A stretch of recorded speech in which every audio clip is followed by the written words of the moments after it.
The sun was setting over the rugged wilderness of Moab, its golden hues bathing the land in a final, breathtaking farewell. A lone figure stood atop Mount Nebo, his aged hands gripping the staff that had parted seas, summoned plagues, and drawn water from stone.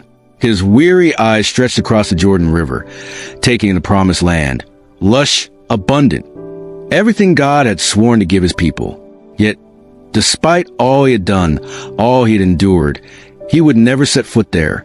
The decree had been spoken, an unshakable verdict from the Almighty. You will see the land with your eyes, but you shall not go over there. Moses, the great deliverer of Israel, had accepted his fate. He had spoken with God face to face.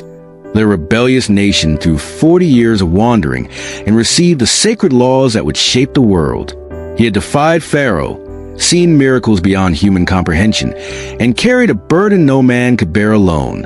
Now, at the edge of everything, his time had come. With one last deep breath, his soul grew still. The hand of the Lord reached down, unseen by mortal eyes, and in an instant, Moses was gone. His body remained, but his spirit had entered the presence of the Almighty. No grand procession followed. No wailing mourners gathered around his resting place. The earth itself held its breath as the Lord himself buried his faithful servant in a place unknown to men. The sands of time would never reveal his grave, for God had concealed it from human hands.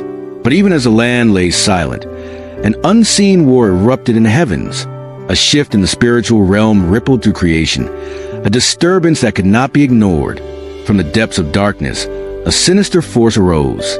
He moved like a shadow, unseen yet ever present, his cold whispers cutting through the stillness. His name was Lucifer, the fallen one, the deceiver of nations, the prince of rebellion. He had once walked in the glory of heaven, adorned with brilliance, second only to God himself. Now, he was a thief of souls, a master of deception, a sworn enemy of the kingdom, and he had come to claim what he believed was his. Moses had died. Death, in Satan's mind, belonged to him. The grave was his dominion, and he intended to take what he saw as rightfully his, the body of the man who had defied him for a lifetime. If he could possess Moses' remains, he could twist Israel's destiny, corrupt the memory of their greatest leader, and sow seeds of idolatry among God's chosen people. He had seen how men worship relics, how they built altars to things they should have left buried. If he could manipulate Moses' body, he could use it as a tool to lead the Israelites astray. As he ascended toward his prize, another presence descended, a being of divine power, clothed in light so brilliant it cut through the thickest darkness. Michael, the Archangel, the commander of heaven's armies, had come to meet him. Unlike the fallen one, Michael had never wavered in loyalty to the Almighty. He was a warrior of righteousness, a protector of God's will, and he would not let this unholy claim go unchallenged. Their eyes met, one filled with celestial fire, the other with the cold hunger of rebellion. The battlefield was invisible to human sight, yet the very fabric of reality trembled. The air thickened as spiritual forces collided, a war waged not with swords but with authority. Satan smirked, his voice like a venomous whisper carried on the wind. "He belongs to me," he hissed, stepping forward. "You know the law, Michael. Death is the wage of sin." Moses disobeyed. He struck the rock in anger, defied the command of the Almighty. He was denied entrance to the land. That alone proves his imperfection. The grave is my dominion. The body is mine. Michael did not flinch. He did not raise a weapon, nor did he engage the devil's twisted reasoning. He had no need to. His stance remained firm, his authority unshaken. For he did not come in his own power, but in the name of the one who ruled all things. With a voice that resounded through the heavens, Michael spoke only 5 words. "The Lord rebuke you, Satan." And in that instant, the battle was decided. Satan recoiled, his darkened form trembling at the sheer weight of the words spoken against him. The authority of heaven surged like a mighty wave, forcing him back, yet he did not retreat entirely. His pride would not allow it. He had stood before the throne of God once, radiant and exalted, and even in his fallen state, he still clung to belief that he had challenged divine order. He had witnessed the fall of Adam, the corruption of generations, and the failures of men who once walked with God. Why should Moses be any different? Why should his body be hidden away when Satan had claimed so many before him? His presence slithered through the air like a thick, choking mist. He shifted his approach, his voice taking on a tone of mockery, of twisted reason. Michael, you of all beings should understand justice. You fight for order, for righteousness. Tell me then, where's the justice in this? Moses was a servant, yes, but he was also a man who faltered. He doubted. He questioned. He disobeyed. Are we to pretend that never happened? His tone darkened, dripping with malice. Or perhaps your God simply chooses to ignore his own laws when it suits him? Michael remained unmoved. He did not argue, for he knew the deceiver's tactics well. Satan had twisted scripture against Eve in the garden. He had quoted it to tempt Christ in the wilderness, and now he sought to manipulate the very foundation of God's righteousness to stake his claim over Moses' remains. But Michael did not engage in debate, for truth did not require defense against a liar. He spoke again, not in his own name, not with his own reasoning, but with a declaration of divine command. The Lord rebuke you. Those words carried more force than any weapon. They were not a suggestion, not a negotiation, but a verdict issued from the throne of the Almighty himself. A decree from the same voice that had spoken light into existence, the same voice that had breathed life into Adam, the same voice that would one day declare the final judgment upon the enemy of souls. A tremor rippled through the unseen realm. The weight of heaven's judgment pressed against the accuser, forcing him to withdraw, his once bold claim collapsing under the authority of God. Yet even as he stepped back, his eyes burned with defiance, unwilling to admit defeat. He had not won this battle, but the war was far from over. The heavens trembled as Satan staggered backward, the force of Michael's words pressing upon him like an unrelenting storm. He clenched his fists, his dark form flickering with fury. He had lost many battles before, yet each time he found new ways to sow his corruption, to manipulate the course of history. But this time, he was not merely after man's soul. He was after his legacy. If he could not take Moses in death, then he would have to find another way to disrupt the plan of the Almighty. Michael remained unwavering, his radiant presence undiminished by the enemy's resistance. He did not gloat, did not celebrate. He simply stood as a servant of divine authority, enforcing the will of the Most High. Unlike the deceiver, Michael did not need to prove himself. He did not need to shout, to argue, to debate. The authority of God was final, and he was merely its messenger. The air between them crackled with unseen power. The enemy's form seethed with frustration. He knew he could not contest the rebuke. That name, the Lord, was a force he could not defy. He had felt its weight before, in the celestial courts of heaven before his fall, and he felt it now, even in his rebellion.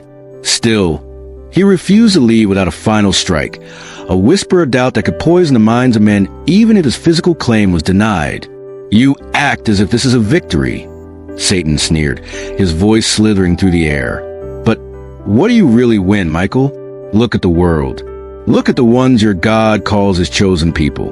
Do you truly believe they will remain faithful? You keep Moses' body from me today, but how long before they abandon his teachings? How long before they bow to idols, before they corrupt themselves once more? Michael did not respond.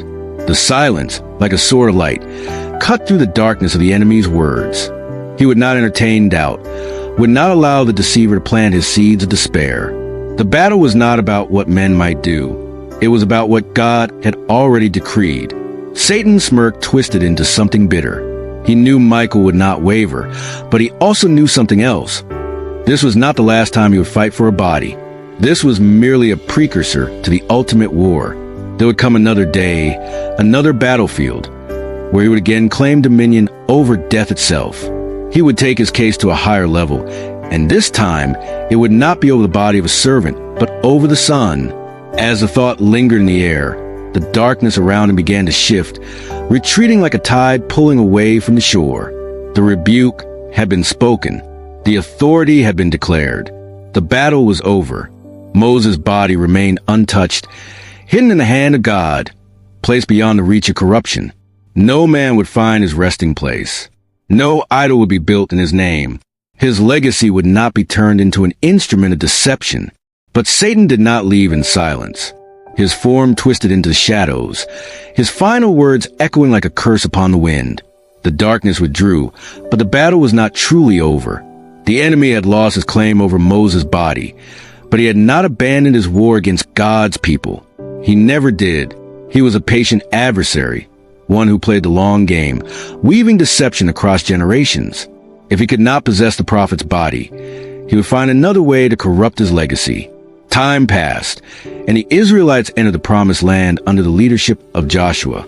They conquered nations, settled in cities they had not built, and reaped the harvest of fields they had not sown. But just as the enemy had whispered, they soon turned from the path laid before them. They forgot the laws Moses had spoken, the miracles they had witnessed, and the covenant they had sworn. They built idols, worshipped false gods, and fell into the very trap Satan had been laying since the beginning. Yet, through it all, the words of God endured. His promises never failed. Though Israel wandered from him, he never abandoned them. He sent prophets, raised up judges, and called leaders to guide them back. Moses' body may have been hidden, but his words lived on. The enemy could not touch the divine message, no matter how hard he tried. Centuries later, another battle over a body would take place.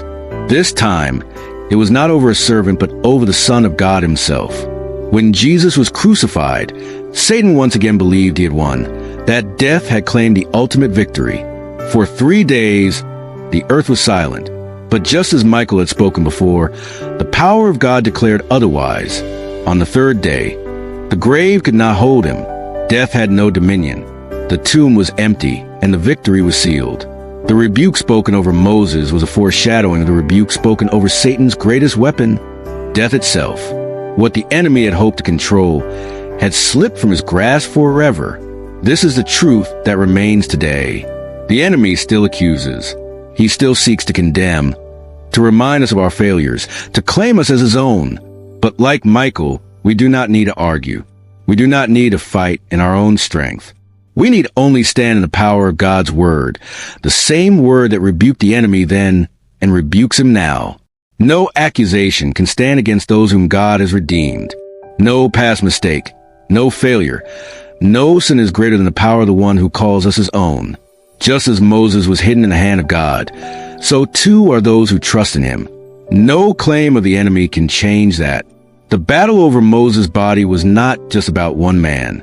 It was a revelation of spiritual warfare, of God's authority over all things, and of the enemy's relentless attempts to distort the truth.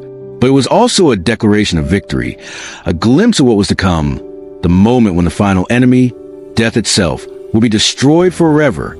So when the accuser comes, when the whispers of doubt creep in, when the enemy reminds you of your failures, remember the words that ended the battle then and will end it again. The Lord rebuke you, and in that name, all darkness must flee. Subscribe to Echoes of the Bible and continue exploring the mysteries, revelations, and victories of God's Word.